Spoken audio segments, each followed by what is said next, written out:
സനീഷ്, നമുക്കിപ്പം ഇപ്പോൾ ഹൈബിയുടെ MLA ചേരുകയാണ്. എങ്ങനെയാണ് തീപിടുത്തം ഉണ്ടായതെന്ന് സംബന്ധിച്ച് എന്തെങ്കിലും വിവരം ലഭിച്ചത്? രാവിലെ 10:45 മുതൽ ഇതൊരു ഗോഡൌൺ ആണ്, ഫുട്വെയർ കമ്പനിയുടെ ഗോഡൌൺ ആണ്. വ്യാപകമായ തീപിടുത്തം ഉണ്ടായി.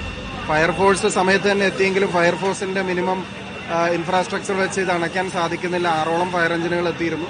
പക്ഷേ ഇപ്പോൾ കൂടുതൽ ഫയർ ഫൈറ്റിംഗ് ടെക്നോളജി ഉള്ള, കൂടുതൽ മോഡേൺ എക്യുപ്മെന്റ്സ് ഉള്ള, ഇതിന്റെ എക്സ്പെർട്ടൈസ് ഉള്ള ഭാരത് പെട്രോളിയം കോർപ്പറേഷൻ ലിമിറ്റഡ്, അതുപോലെ തന്നെ കൊച്ചി അന്താരാഷ്ട്ര വിമാനത്താവളത്തിൽ നിന്നുള്ള ഉദ്യോഗസ്ഥർ, അതുപോലെ തന്നെ കൊച്ചി മെട്രോ, ഇവരുടെ എല്ലാം സേവനങ്ങൾ, നേവിയുടെ അടക്കമുള്ള സേവനങ്ങൾ നമ്മൾ ആവശ്യപ്പെട്ടിട്ടുണ്ട്. പക്ഷെ ഇതിന്റെ ഒരു വലിയ പ്രതിസന്ധി എന്ന് പറയുന്നത് ഈ ബിൽഡിംഗ് മുഴുവൻ കവേർഡാണ്.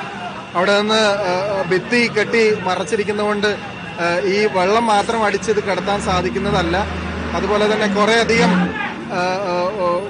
പോളിത്തീൻ പോലുള്ള, ഫോം പോലുള്ള മെറ്റീരിയൽസ് ആയതുകൊണ്ട് തന്നെ വേഗത്തിൽ തീ പടർന്നു പിടിക്കുന്ന ഒരു സ്ഥിതിവിശേഷമുണ്ട്.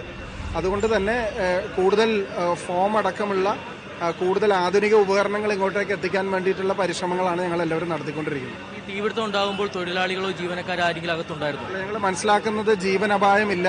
തൊട്ടടുത്തുള്ള ഗോവിന്ദ് അപ്പാർട്ട്മെന്റ്സിൽ നിന്നുള്ള ആളുകളെ ഇവിടെ നിന്ന് നീക്കം ചെയ്തു. തൊട്ടടുത്തുള്ള ആളുകളെ ഇവിടെ നിന്ന് നീക്കം ചെയ്തിട്ടുണ്ട്. ജീവനക്കാരും തന്നെ ഇല്ല എന്നുള്ളതാണ് പ്രാഥമികമായ റിപ്പോർട്ട്. സമീപത്തുള്ള കെട്ടിടങ്ങളെല്ലാം എല്ലാ ആളുകളെയും എവിക്ട് ചെയ്യാൻ വേണ്ടിയിട്ടുള്ള നടപടികൾ സ്വീകരിച്ചു.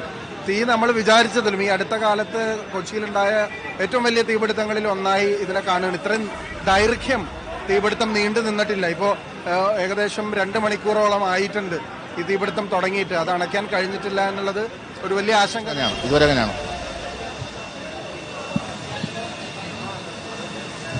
വിവിധ ഏജൻസികളുടെ സഹകരണം, BPCL, കൊച്ചിൻ എയർപോർട്ട്, അതുപോലെ തന്നെ കൊച്ചി മെട്രോ, നേവി, ഇവരുടെ എല്ലാം സഹായം തേടിയിട്ടുണ്ട്. അവരെല്ലാം ഓൺ ദ